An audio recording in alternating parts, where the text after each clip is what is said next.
최근 메타버스 게임 패스트를 깨면서 친해졌는데요. 갑자기 만나자고 하면서 사진 좀 보내달라고 그러더라고요. 싫다고 했는데도 계속하길래 차단했는데 제 계정을 새로 파서 따라다녔고 이상한 메시지도 보내고요. 이상한 소문을 내겠다고 협박해서 그 자세순위에 엎드리기 기능이 있어요.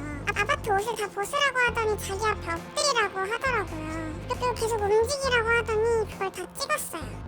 최근 메타버스 서비스 내에서 스토킹을 하거나 아바타에게 성적인 대화 또는 행위를 강요하는 등 성폭력 사례가 늘고 있다고 합니다. 모두가 볼 수 있는 메타버스 게임 내 집 담벼락에 낙서를 하거나 게임 메시지로 특정 행동을 취하거나 특정 부위를 찍은 사진을 보내달라고 하는 등 메타버스 성폭력 피해자가 속출하고 있다는데요. 부모님들께서 메타버스 내에서 자녀들이 이제 성적인 대화 내용을 주고받고 있거나 영상이나 사진을 또 주고받는 걸 목격을 하시는 부분이 있어요. 앞으로 더 상용화된 피해가 늘지 않을까 하는 염려되는 입장이 있습니다. 메타버스에서 발생하는 성폭력이 특히 심각한 건 서비스 유저 대부분이 10대 초중반 미성년자이기 때문입니다. 대중적인 메타버스 서비스인 제페토와 로블록스의 경우 7세에서 18세 비중이 제페토는 71%, 로블록스는 62.3%로 18세 이하 유저가 60에서 70%인데요. Z세대인 이들은 온라인과 오프라인을 명확하게 구분짓지 않는 특징이 있습니다. 또 Z세대는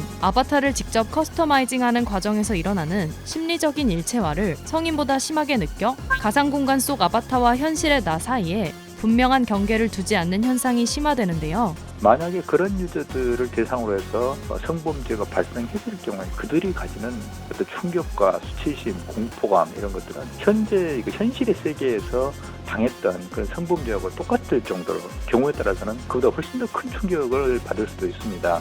단순히 가상 공간에서 빠져나온다고 해서 문제가 해결되진 않는 거죠. 메타버스 플랫폼들은 자체 가이드라인을 통해 미성년자 대상 성범죄를 규제하고 있는데요. 모니터링을 통해 유해 콘텐츠나 계정을 감시하고 콘텐츠 삭제나 계정을 정지하는 등 특히 어린 유저들이 유해 콘텐츠에 노출되지 않도록 각종 주의를 기울이고 있지만 아직은 부족하다는 평가입니다. 이미 메타버스 내에서의 성범죄라는 것은 외부에 노출이 안 돼서 그렇지 정말 심각한 수준까지 와 있기 때문에 플랫폼에 좀 더 적극적인 노력이 좀 필요하다는 겁니다. 메타버스 게임 속에서 아바타 간에 이뤄지는 일일지라도 법적으로 충분히 처벌할 수는 있습니다. 엠번방 특히 거치면서 이 메타버스 관련된 법안이라든지 그러니까 처벌을 가능하게 해주는 근거는 상당히 정리가 되는데 문제는 신고를 해도 수사 진행이 쉽지 않다는 것. 국내 기반 플랫폼이라면 수사 협조를 구할 수 있겠지만 만약 외국 기반 플랫폼이라면 수사 착수 자체가 어렵다는데요. 여러 전문가는 메타버스 성범죄를 예방하고 규제하기 위해서 메타버스 성범죄에 대한 국제 공조, 플랫폼과 수사기관의 적극적인 개입과 온라인 사업자 신고 의무제도 도입 검토가 중요하다고 강조하고 있습니다. 초월을 뜻하는 메타와 세상을 의미하는 유니버스가 합쳐진 메타버스는 가상과 현실의 벽이 허물어진 초월한 세상인데요. 우리는 주로 메타버스가 확장할 편리한 삶을 이야기하지만 그건 삶이 가진 문제도 함께 확장된다는 의미이기도 하죠. 메타버스가 안정과 즐거움만이 가득한 세상이 되길 바라봅니다. 이번 영상을 만든 PD가 추천하는 영상도 보고 가세요. 스브스 뉴스의 다른 영상을 즐기시려면 구독 버튼을 꼭 눌러주세요.